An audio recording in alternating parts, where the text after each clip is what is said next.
이번 강의 주제는 전략 인사이트 도출을 위한 역량이 되겠습니다. 전략 인사이트를 도출하기 위해서 필요한 것이 바로 데이터 과학이 되겠죠. 데이터 과학은 융합 학문이 되겠고요. 다음은 같은 어사가 제시한 그래프가 되겠습니다. 데이터 과학이 성립하기 위해서는 코딩이 필요하죠. 수학, 통계가 필요하고요. 그리고 적용 분야, 도메인이 필요합니다. 그래서 이렇게 세 가지 분야의 교집합으로써 데이터 과학이 성립되고요. 그리고 수학적, 통계적 모형을 코딩을 통해서 구현한 것이 바로 머신러닝 AI가 되겠습니다. 또한 수학, 통계를 어느 특정 도메인에 적용하는 것이 바로 전통적인 학문의 영역이 되겠고요. 그런데 가장 주의할 것은 바로 분석이 없는 단순 자동화가 되겠습니다. 코딩을 통해서 단순히 자동화했다. 여기서는 우리가 전략적 인사이트를 얻을 수가 없고요. 그래서 이 구역이 위험구역이 되겠습니다. 또한 데이터 과학에서는 데이터베이스와 같은 지엽적인 지식이 핵심은 아니다. 물론 데이터베이스는 매우 중요한 주제이고요.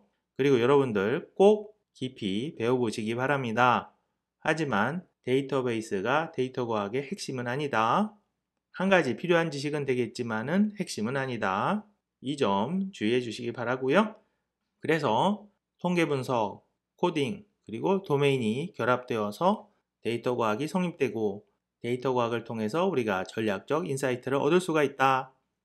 데이터 과학, 데이터 사이언스는 데이터로부터 의미 있는 정보를 추출해내는 학문으로 이것을 효과적으로 구현하고 전달하는 과정까지를 포괄하는 개념이다.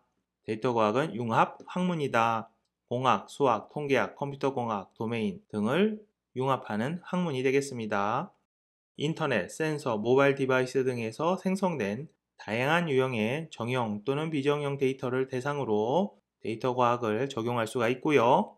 그리고 데이터 과학과 연관된 세 가지 분야, 분석, IT, 비즈니스가 되겠습니다. 그래서 비즈니스가 바로 도메인, 적용 분야가 되겠고요. 그러면 데이터 과학이 있으면 데이터 과학을 적용하는 사람, 데이터 과학자가 있겠죠. 데이터 사이언티스트. 그러면 데이터 사이언티스트의 역할과 자질은 다음과 같습니다.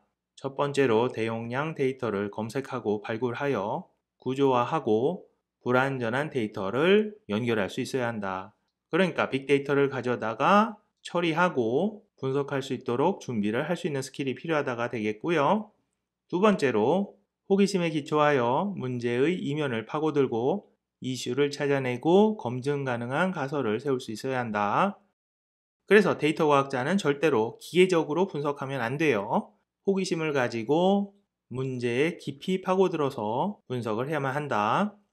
세 번째로 분석에 필요한 하드 스킬뿐만이 아니라 커뮤니케이션 등의 소프트 스킬도 겸비해야만 한다. 그래서 결론적으로 데이터 과학자는 데이터에서 전략적 인사이트를 도출해낼 수 있어야만 한다. 이러한 역량을 갖춰야만 제대로 된 데이터 과학자다. 이렇게 정리해 보겠습니다. 그러면 하드 스킬, 소프트 스킬 조금 더 심화해 보도록 하겠어요. 하드 스킬에는 프로그래밍, 수학, 분석 등이 포함이 되고요. 소프트 스킬에는 창의성, 스토리텔링, 커뮤니케이션 등의 역량이 포함이 되겠죠. 그래서 소프트 스킬은 인문학적 소양을 기반에 두고요. 소프트 스킬은 인사이트 도출을 위한 핵심이 되겠습니다. 무조건 객관적으로만 한다고 해서 좋은 분석은 아니다. 데이터 분석에는 주관적 해석의 여지가 분명히 있습니다. 그리고 우리는 빅데이터 맹신을 지향해야만 해요. 그렇지만 근거 없는 직관보다는 좋다.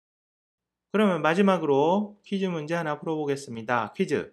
다음 데이터 과학자에게서 요구되는 역량에 대한 설명 중 가장 부적절한 것은 1번 분석 결과는 스토리텔링과 같은 소프트 스킬을 발휘해서 전달하는 것이 좋다. 적절해 보이고요. 2번 느낌이나 호기심보다는 객관적인 계산 결과만을 기준으로 분석 방향을 정한다. 조금 전에 알아봤죠? 분석가는 본인의 호기심을 가지고 문제의 이면에 깊이 파고들어야 한다. 그래서 2번이 부적절해 보입니다. 나머지 보기들도 읽어보도록 하겠습니다. 3번 하드 스킬과 소프트 스킬의 융합된 역량이 요구된다. 적절하고요. 4번 분석 결과가 활용될 도메인에 대해서도 전문적인 지식을 갖추는 것이 바람직하다. 적절해 보이고요. 그래서 정답 2번이 되겠습니다. 그러면 이번 강의는 여기까지 하고 마무리하겠습니다. 감사합니다.